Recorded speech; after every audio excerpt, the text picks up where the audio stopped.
দিন 5 ওয়াক্ত নামাজের পরে 33 বার সুবহানাল্লাহ, আলহামদুলিল্লাহ, 34 বার আল্লাহু আকবার তেলাওয়াত করি।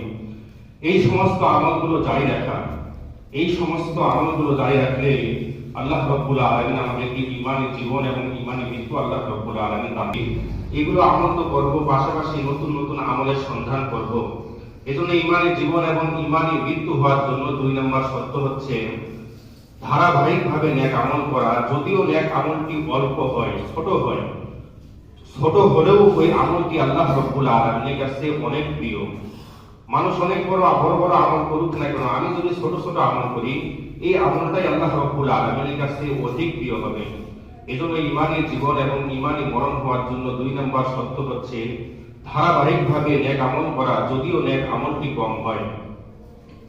3 নম্বর ঈমানী জীবন এবং ঈমানী মরণ হওয়ার জন্য 3 নম্বর শর্ত